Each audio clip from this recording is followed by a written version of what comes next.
ചെറിയ കുട്ടികളും സൂപ്പർ സാറാണ്. +2 സേ ഇംപ്രൂവ്മെൻറ്റ് എക്സാം ഏറ്റവും അടുത്തിരിക്കുന്ന സമയം. എനിക്ക് തോന്നുന്നു എല്ലാവരും ഒരുവിധമൊക്കെ പഠിച്ചിട്ടുണ്ട്. ഇനി ലാസ്റ്റിൽ നമുക്ക് ഒന്ന് ടച്ചപ്പ് മീൻസ് ഏതൊക്കെയാണ് ലാസ്റ്റ് നിമിഷം നോക്കിക്കൊണ്ട് പോകേണ്ടത് ജയിക്കാൻ വേണ്ടി. മീൻസ് ഇപ്പോൾ പരാജയപ്പെട്ട മീൻസ് ഒരു കുട്ടി തോറ്റ കുട്ടി ലാസ്റ്റ് നിമിഷം എക്സാമിന് ഉറപ്പായിട്ടുള്ളതിനെക്കുറിച്ചുള്ള ഒരു ചെറിയ ഡിസ്കഷൻ ക്ലാസ്സാണിത്. ഏറ്റവും ഇമ്പോർട്ടൻ്റ് ആണെന്നുള്ളത് അറിഞ്ഞുകൊണ്ട് തന്നെ മീൻസ് നിങ്ങൾ നല്ലപോലെ പഠിക്കണം, മാക്സിമം ചെയ്ത് പഠിക്കണം, പിന്നെ മാക്സിമം ഷെയർ ചെയ്യണം. ഓക്കെ, നമുക്ക് 18 മാർക്ക് ആണ് ജയിക്കാനെങ്കിലും പലർക്കും +1ൻ്റെ മാർക്ക് കുറവായതുകൊണ്ട് 25 ഒക്കെ വേണ്ടവരുണ്ട്. 60ൽ 25 മാർക്ക് വേണ്ടവരൊക്കെ ഉണ്ട്. അപ്പോൾ അതൊക്കെ കിട്ടുക എന്ന് പറഞ്ഞാൽ ഇത്തിരി പാടെന്നുള്ളതല്ല, ഇച്ചിരി പണിയാണ്, മെനക്കേടാണ് അല്ലേ. അപ്പോൾ അതിനൊക്കെ ഇച്ചിരിയൊക്കെ കഷ്ടപ്പെട്ടിട്ടുണ്ടാവും അല്ലേ. ഇനി നമ്മളങ്ങോട്ട് ഈ തരുന്നത് അങ്ങോട്ട് പഠിച്ചോണം. നമ്മൾ ഒട്ടും സമയം കളയുന്നില്ല. നമ്മൾ ആദ്യം പഠിക്കേണ്ടത് നമ്മുടെ ഡിറ്റർമിനൻസിനുള്ളിലെ 6 മാർക്ക് ക്വസ്റ്റ്യൻ എന്ന് പറഞ്ഞാൽ 3 ഇക്വേഷൻസുകളെ തന്നിട്ട് സോൾവ് ചെയ്യുക. ഓക്കെ, ഇങ്ങനെയൊക്കെ ആയിരിക്കും. 3x - 2y + 5z = 7. അങ്ങനെ 2 എണ്ണം കൂടെ തരും, 3 ഇക്വേഷൻസ് തരും. ഈ 3 ഇക്വേഷൻസ് തന്നിട്ട് പറയും സോൾവ് ബൈ മെട്രിക്സ് മെത്തേഡ്. അപ്പോൾ നമ്മൾ ആദ്യം എ എന്ന് പറഞ്ഞൊരു മെട്രിക്സ് ഫോം ചെയ്യണം, ബി എന്ന് പറഞ്ഞൊരു മെട്രിക്സ് ഫോം ചെയ്യണം, എക്സ് എന്ന് പറഞ്ഞൊരു മെട്രിക്സ് ഫോം ചെയ്യാൽ നമുക്ക് ഏകദേശം 1 മാർക്ക് കൂടെ കിട്ടും. 1 മാർക്ക് ഉറപ്പിക്കാം. ഇങ്ങനെയും കൂടെ എഴുതിയാൽ ഉറപ്പിച്ച് 1 മാർക്ക് കേട്ടോ. x = a ഇൻവേഴ്സ് b എന്ന് എഴുതി കഴിഞ്ഞാൽ മെട്രിക്സ് ഇക്വേഷനായി. ഓക്കെ, അപ്പോൾ അവനെ നഷ്ടപ്പെടുത്തല്ല. ഇത്രയും എ എന്ന് പറഞ്ഞാൽ ഇതിൻ്റെ കോഎഫിഷ്യൻസ് 3 -2 5. അടുത്ത ഇക്വേഷൻസിൻ്റെ ഇതേപോലെ എഴുതണം, ഇതിൻ്റെ അങ്ങനെ എഴുതണമ്പോൾ നമ്മുടെ എ ആയി. നെക്സ്റ്റ് ബി എന്ന് പറഞ്ഞാൽ ഈ കോൺസ്റ്റൻസ് ഉണ്ടല്ലോ 7. അടുത്ത് ഇതിനൊരു കോൺസ്റ്റൻ്റ് ഉണ്ട്, അത് ഇവിടെ എഴുതണം. ഇതിനൊരു കോൺസ്റ്റൻ്റ് അതും എഴുതണം. Last one x. കണ്ടുപിടിക്കേണ്ട വേരിയബിൾസ് അടങ്ങുന്നത് x, y, z. ഓക്കെ, ആദ്യം ഇതിൻ്റെ ഡിറ്റർമിനൻ്റ് കണ്ടുപിടിച്ചേക്കണം. മോനെ ഡിറ്റർമിനൻ്റ് ഒക്കെ അപ്പോൾ എല്ലാവർക്കും കണ്ടുപിടിക്കാൻ ഇനിയൊന്നും പഠിപ്പിക്കേണ്ട ആവശ്യമില്ല. ഡിറ്റർമിൻ്റ് ഒരു നമ്പർ കിട്ടി, ചിലപ്പോൾ ഒരു 10 5 ഒക്കെ ഞാൻ ചുമ്മാ പറയാം, 10 കിട്ടി. ഓക്കെ, നെക്സ്റ്റ് ഇതിൻ്റെ കോഫാക്ടേഴ്സിനെ എല്ലാം കണ്ടുപിടിക്കണം. കോഫാക്ടേഴ്സിനെ കണ്ടുപിടിക്കാൻ പലരും പല മെത്തേഡുണ്ട്. ആ മെത്തേഡിൽ കൂടെയൊക്കെ കോഫാക്ടേഴ്സിനെയും കണ്ടുപിടിച്ച് അതിൻ്റെ ട്രാൻസ്പോസ് ഇടുമ്പോൾ അഡ്ജോയിനെ കണ്ടുപിടിക്കണം. അപ്പോൾ അവിടെയൊക്കെ മാർഗമുള്ളതാണ് കേട്ടോ. അഡ്ജോയിനെ കണ്ടുപിടിക്കുക. നെക്സ്റ്റ് എ ഇൻവേഴ്സിനെ കണ്ടുപിടിക്കുക. Adjoint divided by determinant. ഇത് മണ്ടയ്ക്ക് എഴുതുക, ഈ ഡിറ്റർമിനൻ്റ് താഴെ എഴുതുമ്പോൾ എ ഇൻവേഴ്സ് ആയി. നമുക്ക് 6 മാർക്കിൻ്റെ 4 മാർക്ക് ഉറപ്പിച്ചു ഇവിടം വരെ. ഓക്കെ, ലാസ്റ്റ് സോൾവ് ആണ്. സോൾവ് ചെയ്യാൻ ഈ ഫോർമുല എഴുതുക. എക്സ് എന്ന് പറഞ്ഞാൽ XYZ ആണ് കേട്ടോ. ഈ കിട്ടുന്ന എ ഇൻവേഴ്സ് ഉണ്ടല്ലോ, അതായത് അഡ്ജോയിനെ മണ്ടയ്ക്ക് എഴുതുക, ഡിറ്റർമിൻ്റായ 10 താഴെ എഴുതുക, ഇൻറ്റു ബി എന്ന് പറയുന്നത് ഈ മെട്രിക്സിനെ എഴുതി ഇൻറ്റു ചെയ്ത് ഡിവൈഡൊക്കെ ചെയ്യുമ്പോൾ 3 പേരെ കിട്ടും. ആ 3 പേരിൽ first one X, second one Y, third one Z. That's all. Okay, ഇതാണ് നിങ്ങൾ ഒന്നാമത് പഠിക്കേണ്ട ക്വസ്റ്റ്യൻ. കുഴപ്പമില്ലല്ലോ, അടിപൊളിയായിട്ടുള്ള ചോദ്യം. ഉറപ്പിച്ച എക്സാമിന് 6 മാർക്സ് ആണ്. നിങ്ങൾക്കറിയാം 6 മാർക്സിൻ്റെ 4 ചാപ്റ്റേഴ്സാണ് മെയിനായിട്ട് വരാറുള്ളത്. അതിൽ 2 എണ്ണം ഉറപ്പിക്കാം, മെട്രിക്സും ലീനിയർ പ്രോഗ്രാമിങ്ങും. പിന്നെ പറഞ്ഞാൽ ഇൻ്റഗ്രേഷനാണ്. അവനെ നമുക്ക് ഉറപ്പാണ് അല്ലേ, എഴുതത്തില്ലെന്നുള്ളത് ഉറപ്പാണ്. അതാണ് എൻ്റെ ആ ക്വസ്റ്റ്യൻ്റെ പ്രത്യേകത. പിന്നെ ഡിഫറൻസിയേഷൻ പകുതിയൊക്കെ എഴുതാം, ഇതല്ലേ സാധാരണ നമ്മുടെ മനസ്സിലുള്ളത്. ഓക്കെ, അപ്പോൾ അത് മതി. ഇൻ്റഗ്രേഷൻ വിട്ടേരെ, അവൻ നമ്മളോട് ചേരുന്നവനല്ല. ഇത്തിരി പിന്നെ ഉള്ളവൻ ഡിഫറൻസിയേഷനാണ്, അവൻ ഇച്ചിരി മയമുള്ളവന്, അവനെ ഒന്ന് പിടിച്ച് കഴിഞ്ഞാൽ അവൻ്റെ ഇതൊന്നും കുറച്ച് കിട്ടും. ഓക്കെ, രണ്ടാമത് നിങ്ങൾ പഠിക്കേണ്ടത് maximise and minimise linear programming. It's very important. 6 മാർക്കിൻ്റെ മറ്റൊരെണ്ണം നിങ്ങൾക്കറിയാം. ഇങ്ങനെ ആദ്യം maximise z = 3x + 5y subject to the constraints എന്നൊക്കെ പറഞ്ഞുകൊണ്ട് 2 ഇക്വേഷൻസ് വരും. ഇപ്പോൾ 2x + 3y ≤ 6, 5x + 2y ≤ 10, x ≥ 0, y ≥ 0. ഇങ്ങനെയൊക്കെ ആയിരിക്കും ഈക്വേഷൻ വരുന്നത്. അപ്പോൾ ആദ്യം എന്താ ചെയ്തുകൊണ്ടിരുന്നത്, ഇവനെ വിട്ടേ, ഇവൻ ലാസ്റ്റാണ് കേട്ടോ. ഇവർ 2 പേരാണ് നമുക്ക് വരയ്ക്കേണ്ട, ഗ്രാഫ് വരയ്ക്കണം. അതിനുവേണ്ടി നമ്മൾ ആദ്യം 2x + 3y = 6 എന്ന് എഴുതി ടാബുലർ കോളം വരയ്ക്കുക. ടാബിൾ കോളം വരയ്ക്കുമ്പോൾ ഇവിടെ x, ഇവിടെ y, ഇവിടെയൊക്കെ 0 കൊടുത്താൽ അറിയാം. അടുത്ത 5x + 2y = 10. അവിടെയും നിങ്ങൾ ടാബിൾ കോളം വരയ്ക്കണം, x, y എന്നൊക്കെ എഴുതി. ഓക്കെ, എന്നിട്ട് എന്ത് ചെയ്യണം, ഇതിന് കിട്ടുന്ന പോയിൻറ്റ്സുകളെല്ലാം. അപ്പോൾ ഇവിടെ പോയിൻ്റൊക്കെ ഇങ്ങനെ എഴുതണം. എക്സിന് 0 കൊടുക്കുമ്പോൾ വൈക്ക് 2 കിട്ടും, 0 2 വൈക്ക് 0 കൊടുക്കുമ്പോൾ എക്സ് കിട്ടും 3 3 0.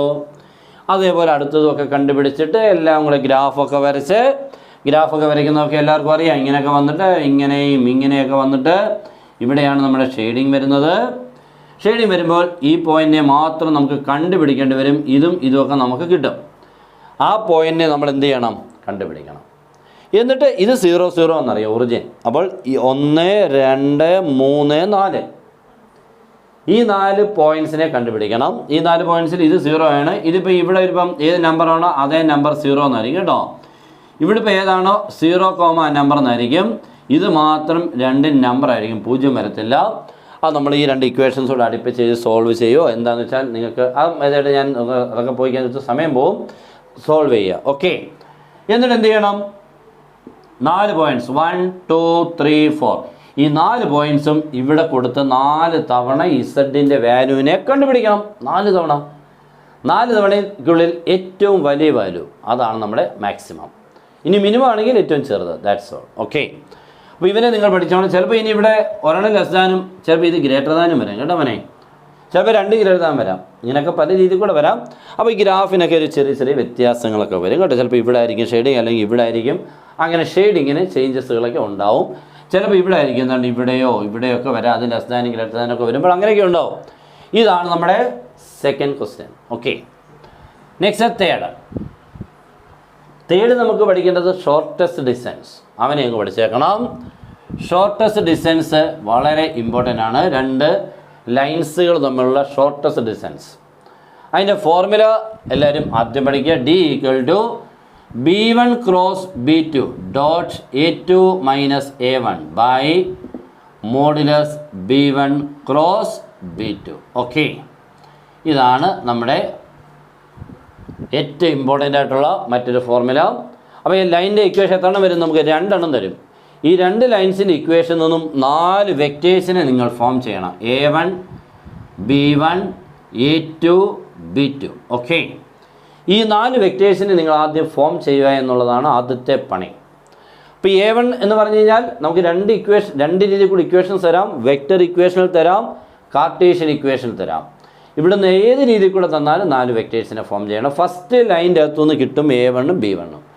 സെക്കൻഡ് ലൈൻ്റെ അകത്തുനിന്ന് കിട്ടും A2 B2. ഓക്കെ. എന്നിട്ട് നിങ്ങൾ ആദ്യം B1 ക്രോസ് B2വിനെ ആദ്യം കണ്ടുപിടിക്കണം. Determinant I J K. പിന്നെ ഇവിടെ I J Kയുടെ കോഷ്യൻസുകൾ രണ്ടുപേരെ എഴുതി എക്സ്പാൻഡൊക്കെ ചെയ്യുമ്പോൾ ഒരു വെക്റ്റർ കിട്ടും. ഉടനെ അതിൻ്റെ മോഡുലസിനെ കണ്ടുപിടിച്ചേക്കണം കേട്ടോ. എന്നിട്ട് ഈ modulus B1 cross B2 modulus. Okay. എങ്ങനെയാണ് മോഡുലസ് കണ്ടുപിടിക്കുന്നത്? √I J Kകളുടെ കൂടെയുള്ള നമ്പറിൻ്റെ സ്ക്വയറുകളുടെ സമ്മ് എഴുതിയാൽ കിട്ടും. ഓക്കെ. അത് കിട്ടി. നെക്സ്റ്റ് എന്താ വേണ്ടത്? A2വിൽ നിന്ന് A1നെ കുറയ്ക്കണം. ഈ വെക്ടറിൽ നിന്നും ഈ വെക്ടറിനെ കുറയ്ക്കുമ്പോൾ മറ്റൊരു വെക്ടർ കിട്ടും. ഒരു വെക്ടറിൽ നിന്നും മറ്റൊരു വെക്ടർ കുറയ്ക്കണം. I തമ്മിൽ കുറയ്ക്കണം, J തമ്മിൽ കുറയ്ക്കണം, K തമ്മിൽ കുറയ്ക്കുമ്പോൾ പുതിയ വെക്ടർ കിട്ടും. ആ പുതിയ വെക്ടർ B1 ക്രോസ് B2 കൂട്ടിയാണ്ട് ഈ വെക്ടറുമായിട്ട് ഡോട്ടിനെ കണ്ടുപിടിക്കണം. കുത്ത്. അതാണ് നമ്മൾ മണ്ടയ്ക്ക് എഴുതേണ്ട വാല്യൂ. അതുപോലെ ഇനി നെഗറ്റീവ് ആണെങ്കിൽ പോസിറ്റീവ് എഴുതിയേക്കണം. അത്രയേ ഉള്ളൂ. മോഡുലസ് കൂടെ കിട്ടി. ഈ √ താഴെ എഴുതുമ്പോൾ പണി കംപ്ലീറ്റ്. ഓക്കെ. ഇനി 4ാമത്തെ ക്വസ്റ്റ്യൻ നമ്മുടെ ട്രാൻസ്പോസുമായിട്ട് ബന്ധപ്പെട്ടതാണ്. AB whole transpose equal to B transpose A transpose verify ചെയ്യാൻ 2 മെട്രിക്സുകളെ തരും. ഓക്കെ. അപ്പോൾ ആദ്യം A × B കണ്ടുപിടിക്കണം. Then take the transpose left hand side complete. Right hand side ആകുമ്പോൾ ബിയുടെ ട്രാൻസ്പോസ് ആദ്യത്തെ മെട്രിക്സും എയുടെ ട്രാൻസ്പോസ് രണ്ടാമത്തെയായിട്ട് എഴുതി ഇങ്ങോട്ട് ഇൻഡ് ചെയ്യണം. അപ്പോൾ ഇവനുമായിട്ട് കറക്റ്റ് കട്ടാക്കി നിൽക്കും, ഈക്വലായിട്ട് കിട്ടും. പ്രോബ്ലം തീർന്നു. That's all. ഓക്കെ. അതിൻ്റെ കൂടിനി അടുത്ത് പഠിക്കേണ്ടത് നമുക്ക് ഇതാണ്. 2 മെട്രിക്സുകളുടെ ഇങ്ങനെ സമ്മ് എന്ന് പറഞ്ഞു കഴിഞ്ഞാൽ എയുടെയും A ട്രാൻസ്പോസിൻ്റെയും സമ്മ് ഒരു സിമെട്രിക് മെട്രിക്സും എയിൽ നിന്നും A ട്രാൻസ്പോസ് മൈനസ് ചെയ്താൽ കിട്ടുന്നത് സ്ക്യൂ സിമെട്രിക്കുമാണെന്ന് ഷോ ചെയ്യാൻ. എന്നിട്ട് കേട്ടോ അത് വളരെ ഇമ്പോർട്ടൻ്റ് ആണ്. എന്നിട്ട് എക്സ്പ്രസ് എന്ന് പറഞ്ഞുകൊണ്ടൊരു ക്വസ്റ്റ്യൻ സ്റ്റാർട്ട് ചെയ്യാറുണ്ട്. എക്സ്പ്രസ് ഒരു മെട്രിക്സ് എന്ന് പറയും sum of the symmetric and skew symmetric matrices എന്ന് പറഞ്ഞുകൊണ്ട് വളരെ വളരെ വളരെ വളരെ വളരെ ഇമ്പോർട്ടൻറ്റ്. ഓക്കെ. അവനെ അങ്ങോട്ട് പഠിച്ചേക്കണം.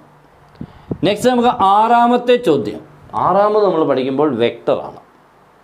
വെക്ടറിനുള്ളിൽ നിന്നും നമുക്ക് ആംഗിൾ പഠിക്കണം. Angle between 2 vectors. Angle between 2 vectors. 2 വെക്ടേഴ്സിനെ തന്നിട്ട് ആംഗിൾ അപ്പോൾ അതിൻ്റെ ഫോർമുല എല്ലാവരും പഠിക്കണം. Cos theta equal to B1 dot B2 by modulus B1 into modulus B2 എന്നോ, ഇല്ലെങ്കിൽ നമ്മൾ A dot B by modulus A into modulus B. എല്ലാം ഒന്ന് തന്നെയാണ്.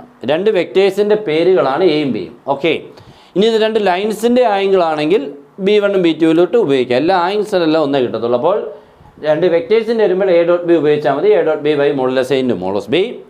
നെക്സ്റ്റ് രണ്ട് ലൈൻസുകളുടെ ആംഗിൾ ചോദിക്കും, അത് 3Dക്കുള്ളിൽ. അപ്പോൾ ഈ രണ്ട് എയും ബിയും മാറ്റിക്കൊണ്ട് B1 B2 ആക്കണം.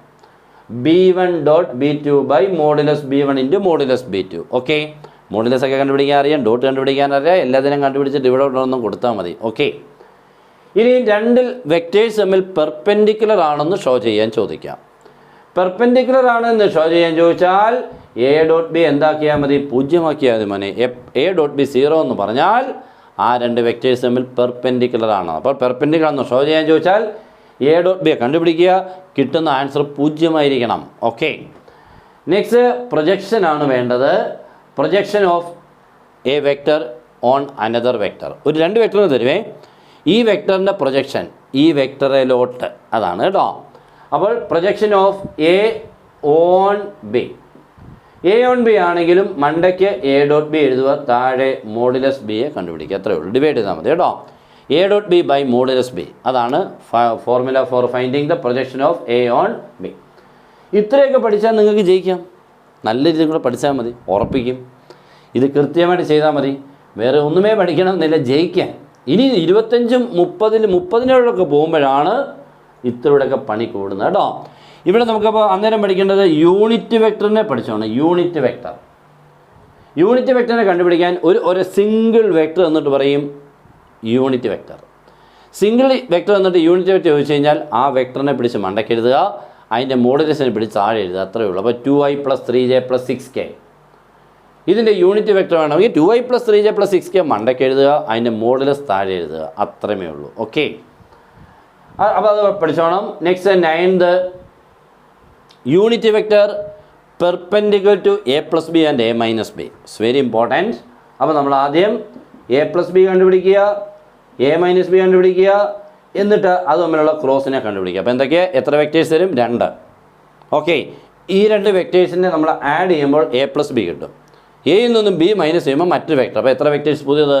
പ്ലസിൽ കൂടെ ഒരാൾ, മൈനസിൽ കൂടെ മറ്റൊരു വെക്ടർ.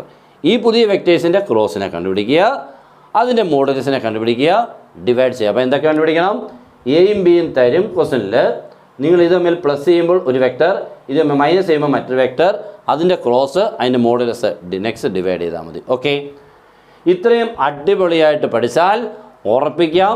പിന്നെ നിങ്ങൾക്ക് ഒരെണ്ണം 10ാമത്തെ ഒരു ക്വസ്റ്റനായിട്ട് ഓർഡർ ആൻഡ് ഡിഗ്രി കേട്ടോ. ഞാൻ കഴിഞ്ഞ ദിവസം അവൻ്റെ വീഡിയോ ഇട്ടിട്ടുണ്ടായിരുന്നു. ഓർഡർ ആൻഡ് ഡിഗ്രി ഡിഫറൻഷ്യൽ ഇക്വേഷനിൽ 1 മാർക്കാണ് എന്ന് പറഞ്ഞാൽ d²/dx², dy/dx അങ്ങനെയുള്ളിടത്തുനിന്ന് ഏറ്റവും കൂടുതലുള്ളതാണ് ഓർഡർ. ഇപ്പോൾ dy/dx d²y/dx² d³y/dx³ ഉണ്ടെങ്കിൽ d³ ഒക്കെ എങ്ങനെ എഴുതുന്നുണ്ട്? ഇങ്ങനെ കേട്ടോ, d³y/dx³ ഇങ്ങനെ ഉണ്ടെങ്കിൽ ഇതാണ് നമ്മുടെ ഓർഡർ എന്ന് ഉദ്ദേശിക്കുന്നത്. ഇതിൻ്റെ ഹോൾ പവർ ഇപ്പോൾ 2 ആണെങ്കിൽ അതാണ് ഡിഗ്രി. ഓർഡറിനെ കണ്ട ടൈമിൻ്റെ whole power is called degree. ഇത് ഒരു മാർക്കാണ്, നമുക്ക് എളുപ്പം സിമ്പിളായിട്ട് കിട്ടും. 10 ചോദ്യം അടിപൊളി, ജയിക്കുന്നതിൻ്റെയൊക്കെ അപ്പുറത്ത് ഡബിൾ പാസിനടുത്ത് വരെ എത്താനുള്ള സംഭവമുണ്ട്. ഓക്കെ, അപ്പോൾ ഇതങ്ങോട്ട് പഠിക്കുക. നല്ലപോലെ പഠിച്ചാൽ നിങ്ങൾക്ക് സുഖമായിട്ട്, മീൻസ് വളരെ സിമ്പിളായിട്ട് ജയിക്കാൻ പറ്റും. ഇത് നമുക്ക് ലാസ്റ്റ് ആകുമ്പോൾ നിങ്ങൾക്ക് തന്നതാണ്. ഇനി ആരെങ്കിലും പഠിക്കാനുണ്ടെങ്കിൽ ഇവനെ അങ്ങോട്ട് പഠിച്ചോ, ജയിക്കാനുള്ള എല്ലാ സംഭവം ഇതിനകത്തുണ്ട്. അപ്പോൾ മാക്സിമം നിങ്ങൾ ഷെയർ ചെയ്യണം. നമ്മുടെ ക്ലാസ്സുകൾ ഇനിയും പറ്റുന്നെങ്കിൽ നിങ്ങൾ തന്നിരിക്കും. എല്ലാവരും അടിപൊളിയായിട്ട് പഠിക്കുക, എല്ലാവരും പാസ്സാവണം, നമ്മുടെ ഒരു ആഗ്രഹമാണ്. കാരണം ഇതൊരു ചെറിയൊരു എക്സാം അല്ല, ഒരു വീട്ടിലെ ഒരു കുട്ടിയുടെ മാത്രമല്ല, ഒരു വീടിൻ്റെ ഹോൾ ഫാമിലിയുടെ ഒരു സംഭവം തന്നെയാണ്, അവരുടെ ഒരു പ്രശ്നമാണ്. നിങ്ങളാണ് ഇപ്പോൾ അതിന് താരം, മീൻസ് നിങ്ങളാണ് അത് പ്രവർത്തിച്ച് കാണിച്ച് അപ്പുറത്ത് കടക്കേണ്ടത്. ഓക്കെ, എല്ലാവരും പ്രതീക്ഷിച്ചിരിക്കുക. നിങ്ങളുടെ വീട്ടിലെ ഓരോ മെമ്പേഴ്സും നിങ്ങൾ ഒന്ന് കവർ ചെയ്ത് അപ്പുറത്ത് പോയാൽ വീട്ടുകാർക്ക് എല്ലാവരും സന്തോഷമായിരിക്കും. നിങ്ങൾ അതിന് ബുദ്ധിമുട്ടുന്ന ഒരു കാര്യവും ബുദ്ധിമുട്ടായിട്ട് വിചാരിക്കേണ്ട. എത്ര പേരുടെ ആഗ്രഹമായിട്ടിരിക്കുന്നതാണെന്ന് വിചാരിച്ചുകൊണ്ട് വർക്ക് ചെയ്യുക. ഓക്കെ, നമ്മളെല്ലാം, ഞാനും നല്ലപോലെ പ്രാർത്ഥിക്കുന്നുണ്ട്, നിങ്ങളും പ്രാർത്ഥിക്കുക. റിസൾട്ട് നിങ്ങളുടെ കൂടെ നിൽക്കും, ജയിക്കും എല്ലാവരും. ഓക്കെ, എല്ലാവർക്കും best wishes and good bye.